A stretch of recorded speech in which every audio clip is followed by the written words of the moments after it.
Because I got to tell you the truth, folks. I got to tell you the truth. When it comes to bullshit, big time, major league bullshit, you have to stand in awe of the all-time champion of false promises and exaggerated claims, religion. No contest. No contest. Religion easily has the greatest bullshit story ever told. Think about it. Religion has actually convinced people that there's an invisible man living in the sky who watches everything you do every minute of every day. And the invisible man has a special list of 10 things he does not want you to do. And if you do any of these 10 things, he has a special place full of fire and smoke and burning and torture and anguish where he will send you to live and suffer and burn and choke and scream and cry forever and ever till the end of time. But he loves you.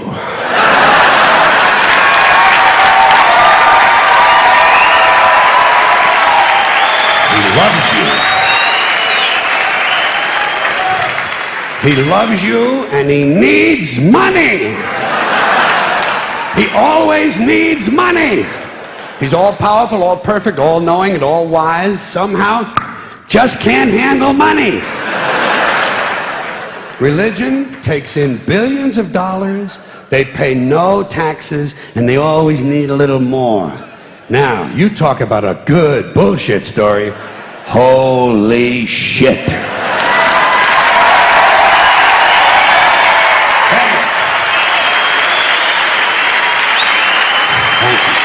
But, thank you very much. But I want you to know something. This is sincere. I want you to know, when it comes to believing in God, I really tried. I really tried. I tried to believe that there is a God who created each of us in his own image and likeness, loves us very much, and keeps a close eye on things. I really tried to believe that, but I gotta tell you, the longer you live, the more you look around, the more you realize something is fucked up. Something is wrong here. War, disease, death, destruction, hunger, filth, poverty, torture, crime, corruption, and the ice capades. Something is definitely wrong. This is not good work. If this is the best God can do, I am not impressed. Results like these do not belong on the resume of a supreme being. This is the kind of shit you'd expect from an office temp with a bad attitude. And just between you and me, in any decently run universe, this guy would have been out on his all-powerful ass a long time ago. And by the way, I say this guy because I firmly believe, looking at these results, that if there is a God, it has to be a man. No woman could or would ever fuck things up like this.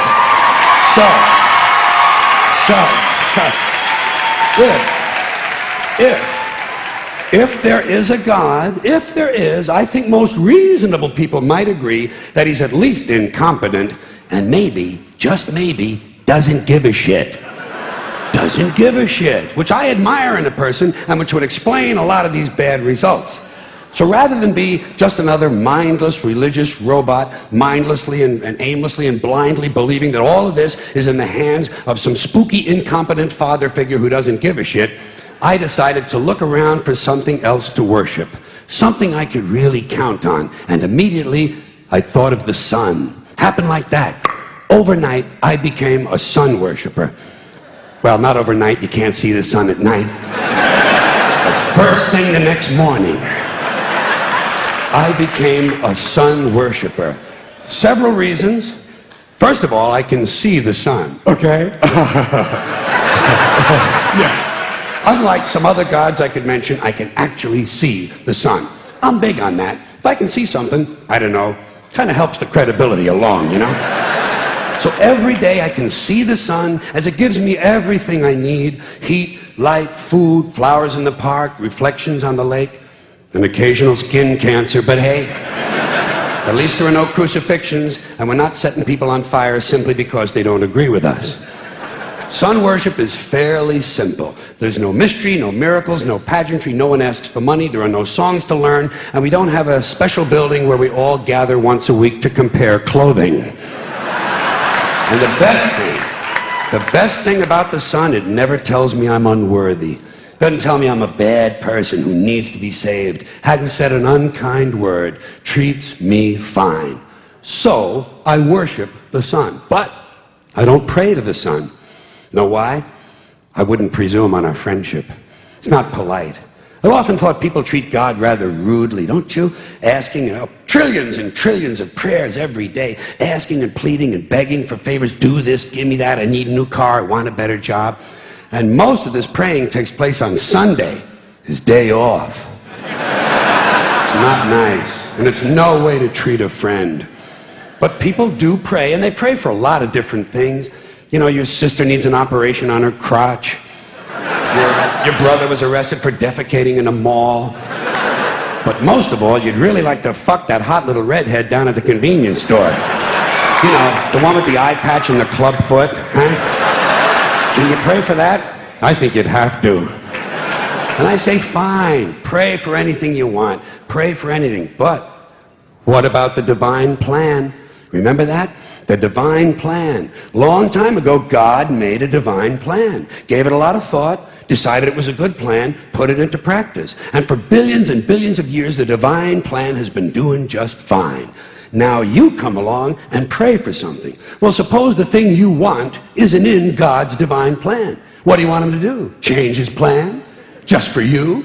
Doesn't it seem a little arrogant? It's a divine plan. What's the use of being God if every rundown schmuck with a $2 prayer book can come along and fuck up your plan? And here's something else, another problem you might have. Suppose your prayers aren't answered.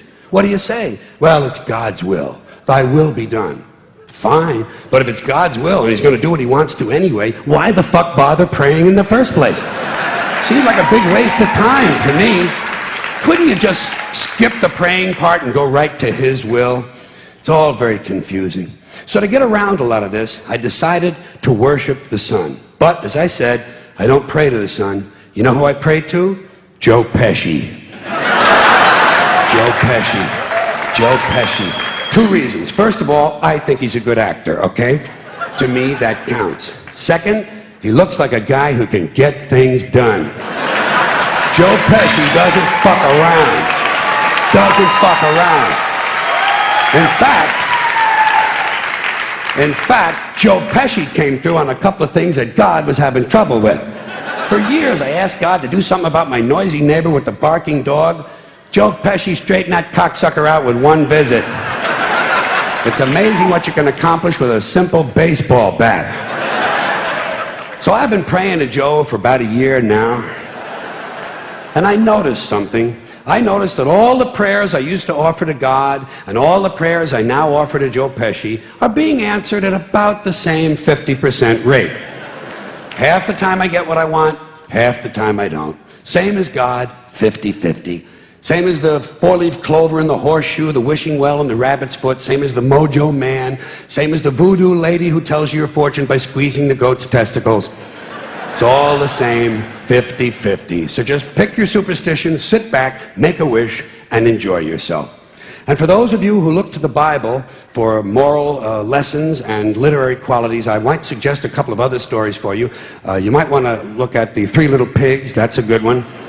Has a nice, happy ending. I'm sure you'll like that. Then there's Little Red Riding Hood, although it does have that X-rated part where the big bad wolf actually eats the grandmother, which I didn't care for, by the way. And finally, I've often always drawn a great deal of moral comfort from Humpty Dumpty. The part I like the best, all the king's horses and all the king's men couldn't put Humpty Dumpty back together again. That's because there is no Humpty Dumpty and there is no God. None, not one, no God, never was. In fact, I'm gonna put it this way. If there is a God, may he strike this audience dead. See, nothing happened. Nothing happened. Everybody's okay. All right? Tell you what. I'll raise the stakes. I'll raise the stakes a little bit. If there is a God, may he strike me dead. See? Nothing happened. Oh, wait. Got a little cramp in my leg. And my balls hurt. Plus, I'm blind. I'm blind. Oh, now I'm okay again. Must have been Joe Pesci, huh? God bless Joe Pesci. Thank you all very much. Joe bless you. Thank you very much. I appreciate it.